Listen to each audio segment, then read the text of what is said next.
Hey guys, I'm Scott Carson, one of the founding members of the ACBA, the Aesthetic Cosmetic Business Association.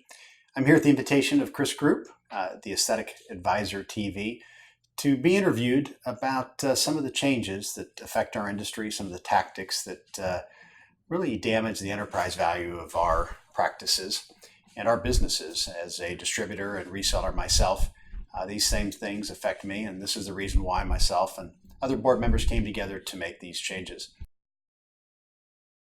I'm Kris Groop with Aesthetic Advisor TV, and I'm here with Scott Carson of the Aesthetics and Cosmetic Business Association to begin our series, Zapped, Tactics that Laser Manufacturers Use Against You and What You Can Do to Protect Yourself.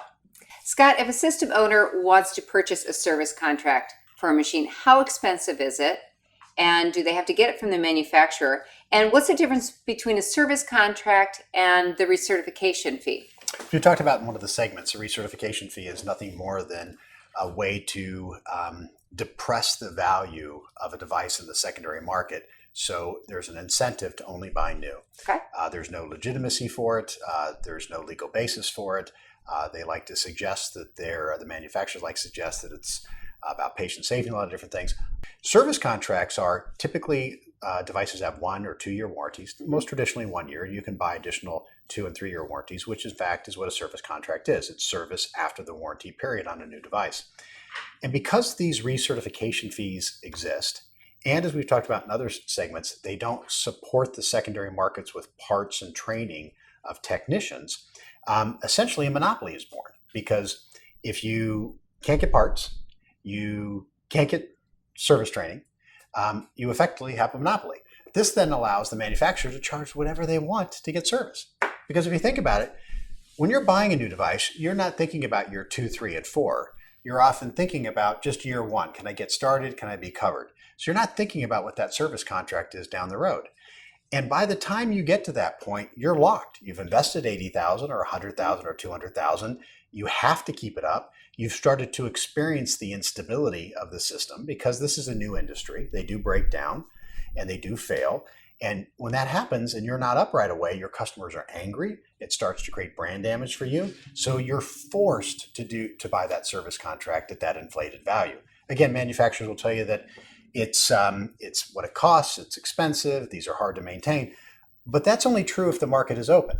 So, Scott, what you're saying is the recertification fee is almost an arbitrary fee that the manufacturer puts on the device to keep you from buying a machine from the secondary market. Correct. Where the extended warranty or a service fee is an additional fee that if I want to keep my machine under warranty, I have to pay them on a probably yearly basis.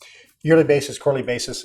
Key point, I have no problem with service contracts. I think manufacturers should have service contracts, and I think manufacturers should be able to provide service. It just is logical. If you buy a Lexus, we talk about that a lot, you should be able to take the Lexus dealership after your warranty period and get service. I mean, that makes sense. Or buy a warranty from Lexus.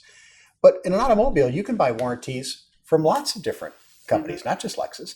And you get service from a lot of different companies. An oil change, you can get windshield wipers, tires, general maintenance, and even major maintenance in some cases on a Lexus after the warranty period from a lot of different service providers. All we're suggesting at the ACBA is that the manufacturers allow the secondary market of service providers to be able to get parts and service manuals and training, so there isn't a monopoly on these service contracts. Now, I remember in the first job that I had in this industry, which 2003. So yes, I am that old. A year or two ago. Just a year or two ago. The warranty for 1 year from this manufacturer, and this is in 2003, so a long time ago, was $12,000. So $1,000 a month just for the machine. Is that like standard, or are they more expensive? Are they less expensive? Oh, I think service contracts can range in all different kinds of prices. And I'm not here to argue that a service contract is a fair or not a fair price, and it's hard to say because there are very complicated devices in our industry that the service contract pricing that manufacturer charges may be right. Again, this is about transparency. This is about options. This is about eliminating monopolistic behavior and giving practitioners choices. The manufacturers, like we talked about earlier through this letter from this manufacturer, they're trying to create a monopoly. That's what they're trying to do. Monopolies are not legal in the U.S. Well, what's interesting is this reminds me of a story that actually happened to me in the second practice I worked in. Is we had a device, and it was a laser with a gun, and it had a little silver, a little gold band around the crystal. And somebody was teaching with it, and at 5:00 came to me and said, this little gold band fell off, and now it's on the ground.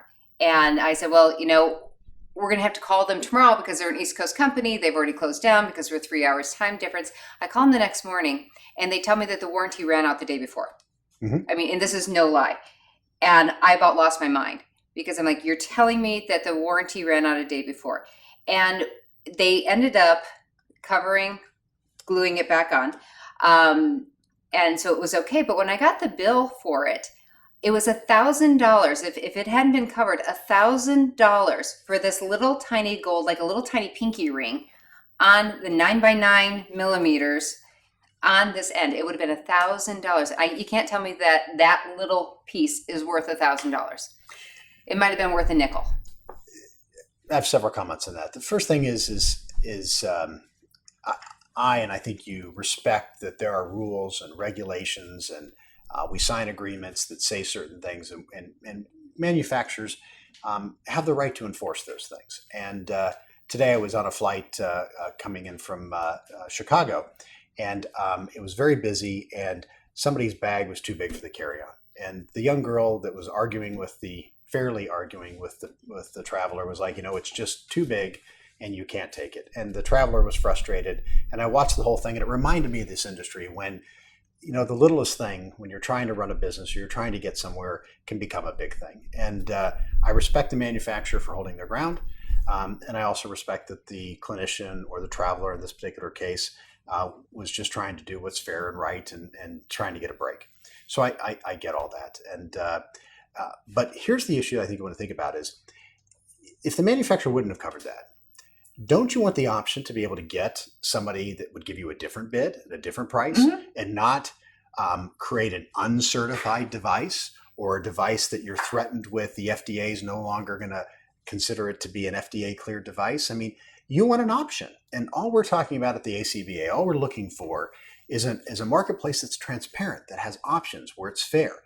And what we think will happen to clinicians is the manufacturer won't charge $1,000 for that. They'll charge a more equitable price, maybe $200 or $300 plus shipping both ways for the time the tech to glue it back on, because there'll be somebody out there with factory training and factory service manuals, which the FDA requires them as part of their 510K clearance to provide service manuals. Most people don't know that, but it's very clear in the 510K regulatory. And you'll find this on the ACBA website where we cite this regulation.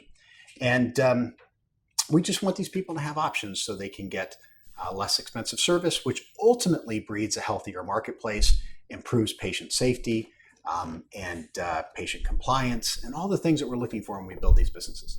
So we could go to acba.expert and find this information, or send an email or something to get this information on the 510K clearances? Everything you need to know to reach the board members, to reach the officers, to find out more information, to join is on the acba.expert site.